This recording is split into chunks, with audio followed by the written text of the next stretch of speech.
Hey, what is going on, everybody out there? This is Jakejames Lugo. Welcome to the channel, and welcome to a brand new episode of A Definitive Discussion, where I bring on phenomenal individuals from all corners of the internet, YouTube, and the gaming industry, and a whole bunch of different places. And we have deep dives into different various conversations and stuff that you guys want to hear about. If you haven't already, I highly suggest you check out the playlist I have now on the YouTube channel. There is a ton of episodes with a ton of great guests and a whole bunch of great conversations I know you guys are going to love. But also, do not forget, I have the Patreon page. Remember, at the dollar level or higher, you're going to get all that exclusive bonus content, including the EX modes for every single one of these episodes. There's a lot of stuff, a lot of cool guests that I've had on lately, but let me know your guys' feedback in the comment section down below. Like the video, and don't forget to subscribe to the channel. So today, I have a recurring guest, or at least one that I have had you on a couple of my shows over the years and stuff. I have DarksydePhil, DSP, or quote-unquote DSP Gaming on YouTube and stuff, but Phil Burnell. Phil, what's good? I mean, I haven't talked to you in a hot minute.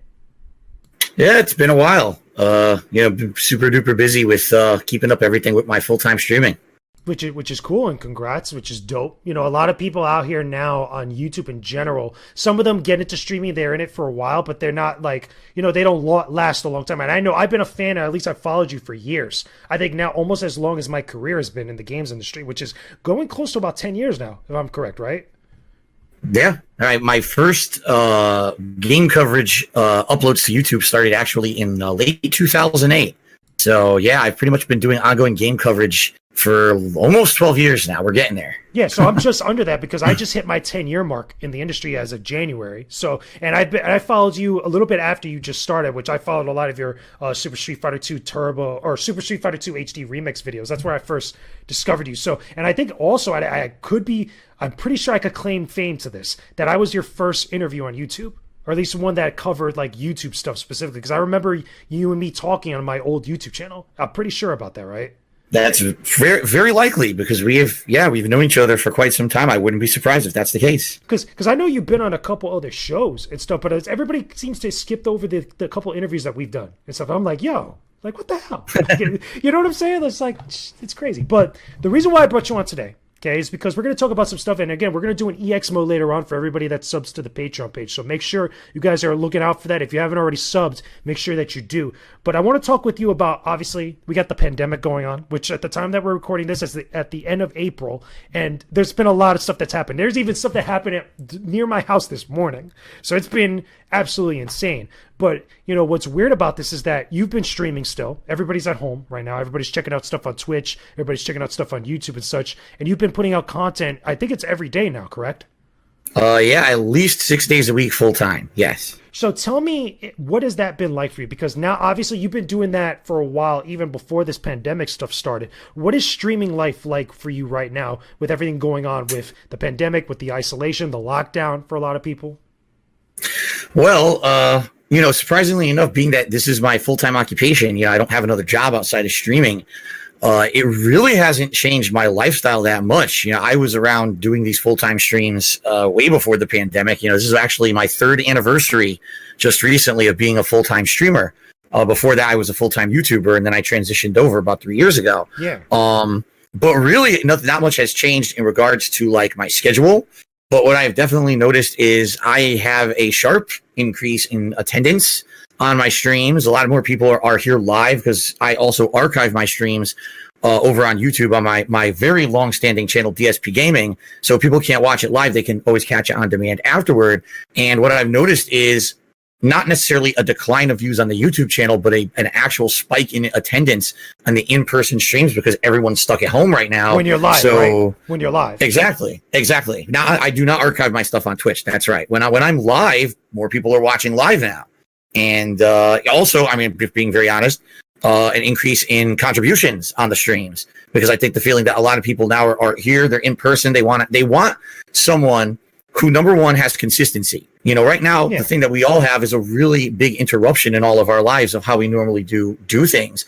And to have something that's consistent and to have something that's consistently entertaining or positive is a good thing. I always say on my streams, I want to be the place where you guys can come and just kind of hang out and forget about all that craziness going out in the outside world, unplug from that for a few hours and come hang out with me. I'll be here, 6 days a week. So, you know, you can come hang with me. And hey, that's exactly what people have done. Like I said, more attendance and people just being way more positive recently. I'd say probably in about a straight month now. that I've seen more attendance and more contributions on my streams. But, which is cool, obviously, for you, a little bit more money, a little bit more donations, which is good. Do you find that a lot of the people now, that spike that you've been getting with the viewership on the Twitch live streams, and I'm pretty sure there's been a little bit of a change on the archives on YouTube as well, is that solely just because of the pandemic, or is it because people are discovering you through various different means because of the pandemic? Like, the difference is here, what I mean is that obviously there's a Twitch community, people share different stuff, some of their favorite streamers or whatever, but now that people are home and there's a lot more people at home that aren't necessarily always around on Twitch and stuff, are those the types of people that are now discovering your content? And I'm curious about this because I find it to be very fluctuating amongst different types of creators, both on Twitch and on YouTube. Yeah, I would say for gaming is up everywhere, right? Like anyone who's doing anything related to gaming, since everyone's stuck at home, everyone is into video games right now. True. So being that I'm a full-time, video game content creator, that's definitely been a big thing. People are coming out to see, gee, who's playing the new game? Oh, here's, let me check out DarksydePhil. And, they're discovering me for the first time. I've had people in the last month say, yeah, I've just kind of stumbled upon your content and this is really cool. So I would definitely say that element. But on the flip side of that, I would also say, I get the feeling it's a lot of people who would only watch on YouTube. Maybe they don't get a chance to catch the live streams because otherwise they would be at work or at school. And now that there's no work or school, obviously they have a chance to watch it live during the daytime as well. So it's a combination factor, I would say. But definitely there's been an influx of new people in the last month, I've noticed. So with that being said, though, do you find yourself doing things that are a little bit different now that, because, again, things are changed, with everybody's lives, and now everybody's able to have the time or at least have the means to actually be home and look at this type of stuff? And again, looking at your content, looking at a lot of other people's content, because you're not the only streamer that's out there, obviously, on Twitch and on YouTube. People are perusing the internet in different ways. Do you find yourselves doing a little bit different things here and there, whether it's on camera or the types of games that you're playing, in order to kind of like either retain that audience or even to get more of those types of people right now? Yeah, I would say a few things. First of all, when you know that there's such a negative thing going on in the real life world, you want to try to at least be someone or be a place where people can not have more negativity, So I've actively tried to stave off any kind of active trolling on my channel. I've had my moderator step it up a page this last month to make sure that we don't get people completely derailing the stream chat, that people can focus on the games. I've tried to actively step out of my comfort zone on being hyper focused on the game and interact a lot more with the people in the stream chat in a positive way, because I want them to feel engaged and I want them to feel like this is a place you can have fun and escape from, the stress that you have right now in your real life. And it's worked, it's definitely worked. Incidentally, my viewers came up with something very silly in the last month that has been working on a daily basis. It's really silly. So I never usually do any kind of a celebratory thing or a stunt if we hit a goal. I almost never have done that. Like it would be okay if we hit a goal today, like it's a milestone for something. That's great, and we say thanks, but then we just move on. But this weird thing happened about a month ago. I was doing a marathon stream. It was what I call a retrospective, where we go back down memory lane and we watch my content from the last decade plus that I've been making. Kind of like reminisce a little bit, in some way. Exactly, and it just so happened someone picked a vlog that I had done like 10 years ago, and I was wearing this vest, like this stuffed vest that you would wear like outdoors when it's colder, like in the fall. And they were like, we have never seen you wear that vest before. What the heck is that? And do you still have it? And I was like, I don't know. Give me a second. And I went downstairs. I looked at my closet. Lo and behold, I had it in the back of my closet. That's funny. Untouched. Like I hadn't worn this thing in like 10 years. And it just sat there dusty. So I brushed it off. I put it on and people were like, that's hilarious that you have this vest. That's a 10-year-old vest. You never worn it. And here it is. But then people basically said, well, that was a cool thing that happened. That's like a connection with the viewers. If you hit a fundraising goal, like every day on my streams, we have certain things going on, whether it's like a monthly subscribers goal that we try to hit on Twitch, my Twitch channel, or every day I have like a daily tips goal. Gee, can we hit this number of tips today? That would be amazing. And in reality, I almost never do. And I'm very grateful for anything I get, but it's always good to have like a goal that you're striving for. Yeah, no. So one day we hit the tips goal randomly, and I'm like, that's so good. What would you guys like? And they said, go put on the vest. I was like, okay, that's you really want me to put on the vest? Right, sure. I put on the vest, and I'm not kidding you. It's now been 51 straight streams where I have hit my tips goal, and I keep putting the vest on. Because of this vest? Like, that's kind of funny. Like, it's random. It's crazy. it's nuts. I never expected it. I didn't think that people were going to care about something silly like that. And, I try to come up with other stuff too. Oh, I'll put on a pair of glasses or I'll put on my hat. And they don't really care about that. They just we want the vest. I remember the hat. Like, I remember the 10-gallon hat you have, like, when you do your, when you do your mailbag videos from a while back over. That's right. King of 8 vlogs. I remember that. That's been a thing for, like, years and stuff. Like, that I remember. I don't remember this vest, though. Like, it just came out of nowhere. The thing I think, the reason I think it works is because it's something that was completely out of the blue. It's silly, and it was picked by the viewers. I didn't come up with it. The viewers on the fly kind of figured out this was kind of something silly and interesting. And now, like I said, it's been almost a solid month that I've been streaming that this has been happening constantly. That's cool. At least that's a cool little thing, despite everything else and going alongside with the stream and stuff. Now, I want to know, though, about games, though, specifically. Like, have you been changing up things that, with the types of games that you play? Because I looked at a couple of your VODs, on various different stuff on your channel and also a little bit on the Twitch stream. I mean, I saw you're going back and playing a lot of Street Fighter Anniversary Collection. I saw now you're playing Final Fantasy VII Remake. I just completed that for review and stuff. I mean, you got a mixture of current and, like, retro stuff. Have you been looking at different types of games to stream or at least to play for people now that the pandemic stuff is going on at the current moment?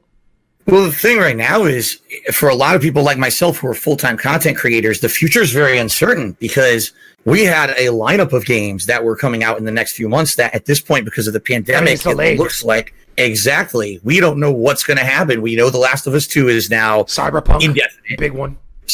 Cyberpunk's been delayed till the fall. Ghosts of Tsushima are supposed to be coming out in May, but if Sony already delayed Last of Us, obviously that's the next one to go. So, we don't really know as content creators what we'll be able to play. For me, I kind of lucked out because this is a time when there were a significant amount of new releases. Just in the last month, you had games like Doom Eternal, the Final Fantasy VII Remake, Resident Evil 3 Remake, and those are big, heavy-hitting games that people wanted to see. But I'm a variety streamer. I tell everyone I don't just focus on one game and try to beat it right away. What I try to do is balance my stream. So you come to my stream one day, you're going to see me play a new release. The next day, it's a retro. The next day, it's just like a chill game. And I like that because it gives people variety rather than knowing me just as the guy who does one thing. I don't like to pigeonhole myself into one kind of content. And not to say that there's anything wrong with people who are considered experts at a certain kind of gaming content. That's a whole other, audience and genre than what I do. Yeah. But definitely what I've tried to do is mix it up. I don't want to just say, okay, I was just doing new releases, but now because there's no new releases, now we're stuck. What do we do? So that's why I've tried to do variety. And I already have a few games on the docket. For example, the viewers did this big viewers choice poll, and they determined they wanted to see me play Banjo-Tooie, the sequel to Banjo-Kazooie. I'd never played that one before. And I just started that on Friday. And of course, those games from back in the day, the Nintendo 64 era Collection Quest games, very big and very long. That one's going to be one that's going to be like, 30, 40 hours if I go for all the items and puzzles in the game. So it's funny because I get the feeling some people who do kinds of content that are always reliant on the hot new release or the hot new viral game may have some difficulty with what they're doing, but I'm striving to just do a big variety of stuff so that way, even if the new releases dry up, I still kind of have stuff on the back burner that I can bring into my streams and not run out of content. So let me ask you this, though, because I think that you bring up an interesting point. Do you think, though, at least for the people that are playing some of the new games now, again, we're talking in the April timeframe, we're going into May and stuff, some of the newer releases are longer games. Final Fantasy VII Remake is a big one. I saw you playing Animal Crossing New Horizons not too long ago. Doom Eternal, I think, is also pretty meaty as well. Some of these games now, luckily for us, are games that are going to be playing for 20 plus hours in some way. Do you feel like at least those types of games are going to balance out, at least, not being able to get some of those bigger games that are going to be coming out later on? Granted, again, in your case, you're playing some older games like Street Fighter, like Banjo-Tooie, etc. But at least with some of these newer games, there are longer games that you're going to be spending time with that will keep people interested and at least allow you to keep pumping out content and stuff. Do you think that balances things out for someone like you? Absolutely. And not just someone like me, but just the common gamer. Right now, everyone's got their purse strings tightened because of what's going on. Big time. And if you're looking to see what game you want to buy, are you going to buy a game that's a 5-hour experience or a game that's a 50-hour experience, right? It's actually very fortuitous for us that we have meaty games that have all come out within a very short period of time. And some games, like you just mentioned, Animal Crossing, that game doesn't have a definitive ending. That's a game that's very relaxed. Straight up. That's right. You simulate a community. It's very, very relaxing. You want to stress-free gel, and that's a game that people could be playing for months and months, for a year. The other thing is they've already had content updates with holidays and things. That's a perfect kind of game to come. That's right. It's the springtime stuff hitting, and man, did they make out. They are such a high, very high selling game. Which I think shocked everyone how many copies of Animal Crossing sold just because of the kind of game it is right now. I think you've got content creators, you've got just standard gamers. Everyone is into it, right? Absolutely, everyone is like, that's a game that we would want right now because it fills that gap until we get more bigger, higher new releases. Exactly. And I feel like it works out for you guys because, again, that's a game that could almost never end, but it's like you could play that for such an extended period of time. And even if those games that are big now, like Last of Us, Ghost of Tsushima, or even Cyberpunk, or even, again, there's a whole bunch of other games that, again, we could just look at the list there and just see like what's coming out at the end of this year. It could tide you over, and you could even just survive on those games as a Twitch streamer, as a content creator, because there's communities that just, of people that care just about those games, which is crazy. Even if you decided not to be a variety streamer, you could just live on Animal Crossing, it feels like, because there's just so much things you could do, even just interacting with chat, interacting with other content creators, just creating your stuff so people could just, contribute to the types of the types of things you could do in the game and all these different types of things like that. Again, that's just one example. But what do you feel like, at least right now, being in the pandemic that we are right now, what type of games would you avoid? Because I think it's interesting, like, there's all these different games that we would dive into. What are the types of games that you would avoid, though? Like, for me, I mean, granted, Street Fighter, that's your jam, that's my jam as well, and that's like something that the FGC would really be all over, even in times like this. But what are the types of genres or the types of games that you would actively avoid in a time like this? Man, I hate to say it, but there's probably going to be a lot of games that are not lengthy experiences that maybe really people are going to be very apprehensive about spending money on a shorter game. I just thought of something right now, like a game that I think that a lot of people would avoid, granted, the name aside and stuff, would be Resident Evil 3 Remake, because the Resident Evil 3 Remake is kind of short, but granted, that's the Resident Evil brand name. Right, and you know what? Fair enough. If it didn't have the Resident Evil brand name, it probably wouldn't have done very well, because, compare that to Resident Evil 2 Remake, which was pretty much twice as long, and with the same price. That's what's going to happen is you're going to have people now making these direct comparisons. Well, wait a minute. Final Fantasy VII Remake is like 40 plus hours. Yeah. Doom Eternal is like 20 to 25 hours just playing single player. I didn't even touch the multiplayer yet, right? And then you look at Resident Evil 3 Remake and you're like, well, this one's only like 7-8 hours and it's $60. And yeah, there's a multiplayer mode, but it really has nothing to do with the core game. Is this something that I want to sink my money into? Now, by the way, I played Resident Evil 3 Remake, and even though I agree with a lot of people that it's not as good as Resident Evil 2 Remake, I do think it's an outstanding game. So it's definitely worth playing. You're going to get quality out of it if you play it. Yeah. But if you're really looking for bang for your buck, you're right. I mean, only 8 hours for $60 is a pretty hard sell. So what may happen is one of two things. Either people are going to flock to cheap games. So this may be a time when indie games... The sales right now on eShop and PSN, that they're making a killer right now. I don't know if you saw the big Japan sale. Like, there's some big games on there that are, again, for someone like you, great to stream, but for fans, people that just love games and stuff, that are big sale items that people could just pick up for like $10 or less. Anything that's a cheap price point right now is going to sell, even if it's not necessarily the best game, because people are trying to stretch their wallets. And, like I was just about to say, indie games that typically are cheaper are going to end up, getting, I think, a lot more high profile highlighting. Yeah. And, any mainstream hyped games that might have come out during this time period have to have meaty content, or else you're going to have people who are going to be very apprehensive about buying them. So, it's funny because we talk about Ghost of Tsushima. I don't know how long that game would have been. We don't know if it's even coming out still in May. But if that's a game that after reviewers get their hands on it, they're like, yeah, it's 12 hours long. I don't know if people are really going to be willing to spend their hard-earned money right now when things are tight on a game that's not going to give them a lengthy experience. You could still have a sweet experience that's short and stuff, but I think now there's a lot of other factors that come into it that are influencing the buying decisions for a lot of people. And again, the big sales coming out now with the eShop, with PSN, with Xbox Live, stuff like Games Pass, and even the bunch of the free games that people are just getting now from these different companies are really changing up like the buying habits of a lot of people, which I think is going to work out in the end. Granted, we're all still in isolation and stuff. One thing I do also want to ask, though, because again, I feel like you would know a little bit about this, being streaming like all the time and stuff.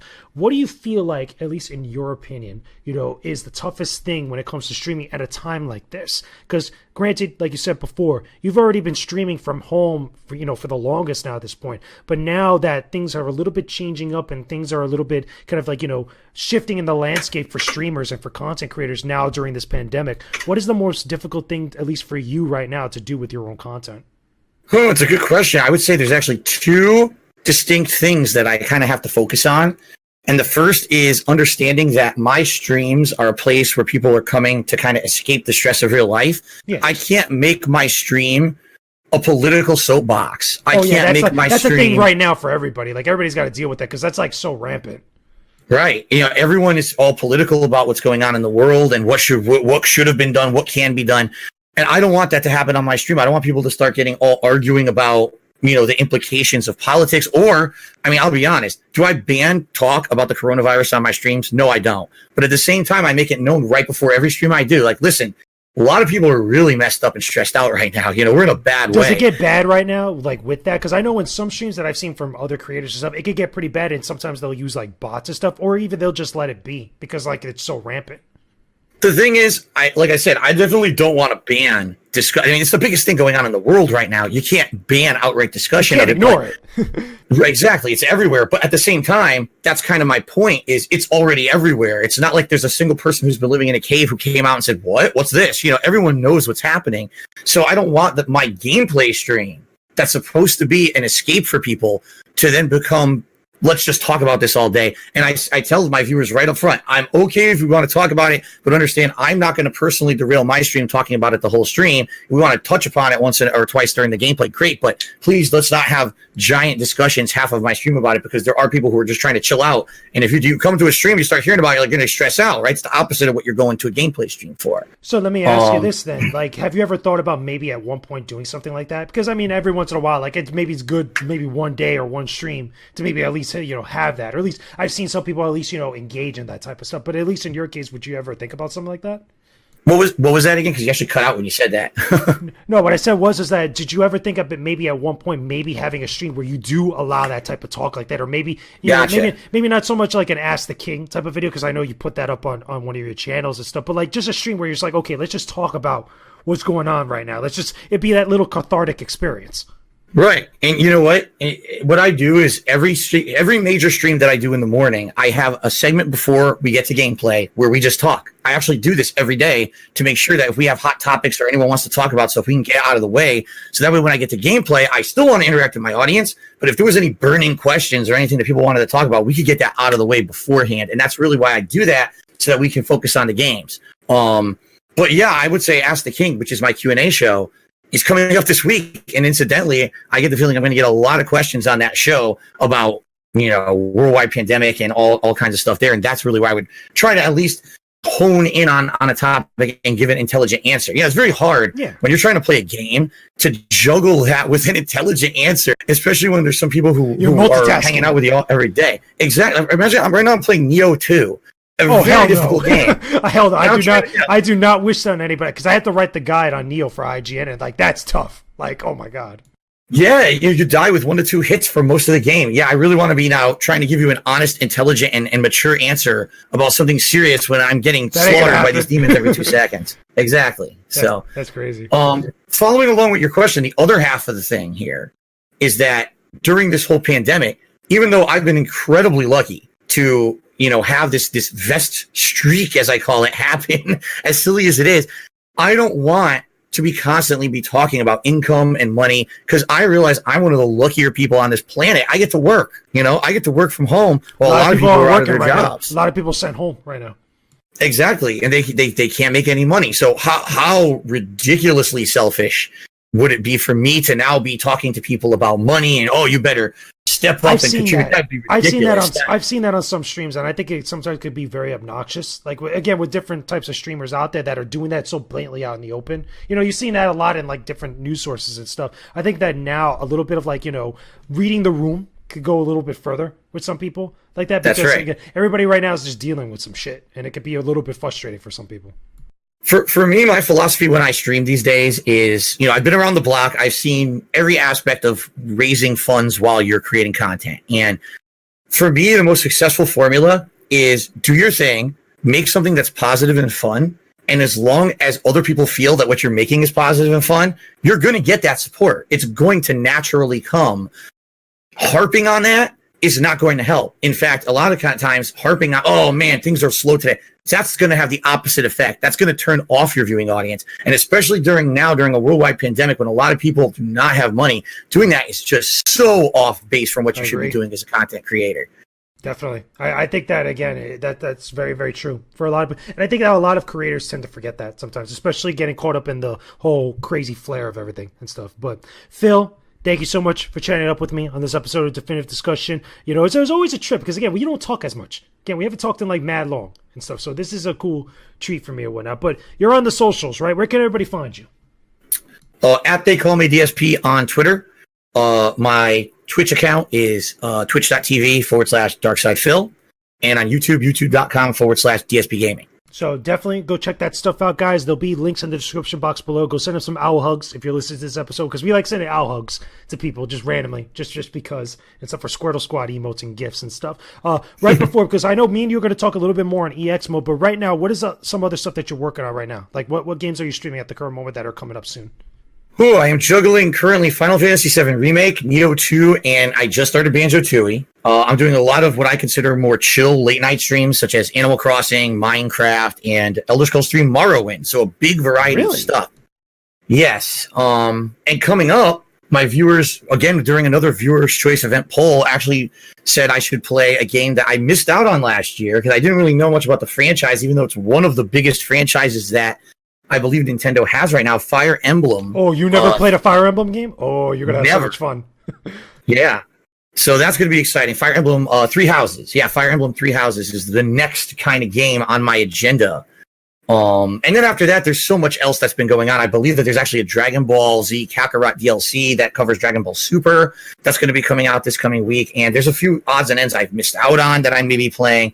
But really, as a content creator, as I already said, it's kind of up in the air. We don't know what's going to happen in May, what games will really come out and what won't. So really, it's kind of more play it by ear and see what happens. I tell you right now, you're going to have a lot of fun with Fire Emblem. You're going to be at that for a while. Let me put it that way. So that's going to be crazy. But again, Phil, thank you so much for chatting with me on this episode. Guys, remember, check out all the different episodes I have up on the channel right now. And don't forget to join up with my Patreon page. $1 level or higher, you're going to get not only this bonus EX mode that I'm going to do with Phil very soon, but you're going to get all the other EX modes that I've done with all my guests up to this point, as well as a bunch of other great exclusive content that I have on the channel. So definitely check all that stuff out. Leave me a comment down below in the comment section. Like the video. Subscribe to the channel if you love this episode. But with that being said, we will talk to all of you again very soon. Peace out and stay epic, everybody.